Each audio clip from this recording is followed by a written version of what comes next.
Aujourd'hui dans ce nouvel épisode de la Minute Histoire de l'Art Histo Quisto, on va parler de la rose. C'est un thème en partenariat avec l'artiste illustratrice Michou qui écrit dans son post Instagram l'utilisation de la rose de la période antique au XVIIe siècle. Ici, on va reprendre le relais avec la rose dans l'Angleterre de Jane Austen. Génial.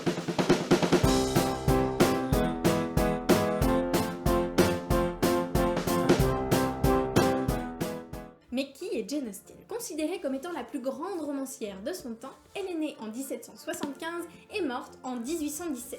Elle a écrit 6 romans et plusieurs nouvelles, notamment Lady Susan. Vous en connaissez un sûrement, Orgueil et Préjugés par exemple, ou Raison et Sentiments. Ces romans font partie du patrimoine mondial de la littérature. Et bien qu'elle soit connue à son époque, sa grande gloire est surtout post-mortem, après sa mort. Elle influence et inspire de nombreux auteurs, notamment Virginia Woolf, Catherine Mansfield, Henry James. Vous avez aussi pu voir le nom de Jane Austen dans d'autres romans, puisque beaucoup d'écrivains et d'écrivaines ont été influencés ou du moins inspirés par Monsieur Darcy. Pour les personnes qui ne sauraient pas, Monsieur Darcy est un personnage important dans Orgueil et Préjugés. Incorporer délicatement les amandes en poudre, la farine et le sucre.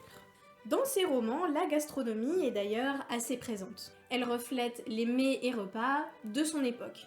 C'est l'avantage de la littérature, c'est qu'elle est aussi une source importante en histoire. Avec Jane Austen, on a droit au petit déjeuner, aux dîners familiaux par exemple dans Orgueil et Préjugés, au goûter mais aussi au pique-nique dans Emma, ou les réceptions, les grandes réceptions qu'on peut voir dans Northanger Abbey, enfin l'abbaye de Northanger quoi. Cette gastronomie racontée par Jane Austen concerne surtout la noblesse terrienne au cours de la Régence anglaise. Les ingrédients dont elle va pouvoir parler très rapidement, on ne s'étend jamais sur ces sujets-là, viennent soit des potagers alentours, puisque on cultivait juste à côté du domaine. On a donc des recettes de saison et locales, et pour certains aliments qui peuvent venir de loin, comme le café, le thé, le chocolat, le sucre, sont importés des colonies britanniques. Alors, je continue à mettre les amandes, parce que plus je parle, moins je cuisine.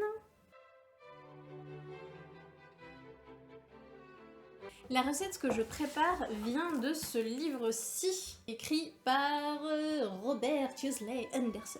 C'est un livre en fait qui va recenser des recettes de la période de Jane Austen, des plats dont Jane Austen va pouvoir parler très rapidement dans ses romans, mais aussi des recettes que l'auteur a pu retrouver dans les carnets familiaux de la famille Austen. Ah bah par exemple, on a la recette des petits pains à la mode de Bath, qui a été inventé, oui, peut-être, on sait pas, inventeur présumé, qui serait le docteur William Oliver, qui prescrivait ces petits pains, en fait ce sont des sortes de petits pains au lait, assez patients. Donc là, ce qu'on cuisine, c'est ceci. Un livre qui est sorti aux éditions Hachette en 2022. Je cuisine cette recette parce qu'elle a une particularité, c'est la présence de la rose.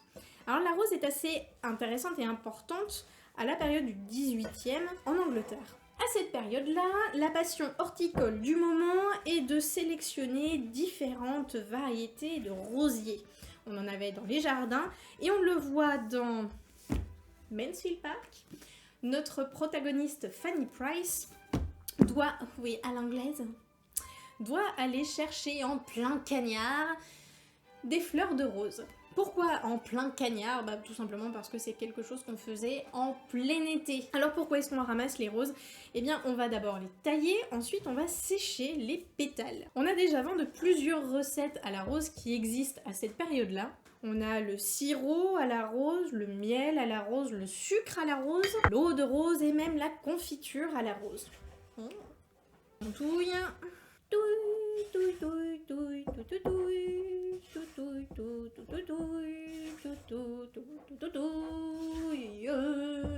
Alors dans cette recette, on mélange du beurre fondu, de la poudre d'amande, de la farine, du sucre. On va très bientôt rajouter l'eau de rose.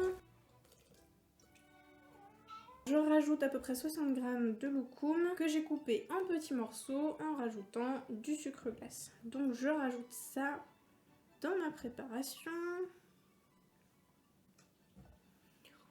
On obtient une petite boule, une petite patoune dans ce genre-là. Et on va pouvoir les mettre dans des petits moules beurrés. Oh, ça sent super bon. L'amande et la rose. Oh. On met ça au four à 220 degrés pendant 10 minutes. Pendant que les gâteaux cuisaient, j'ai préparé une crème à l'eau de rose qui figure dans le livre.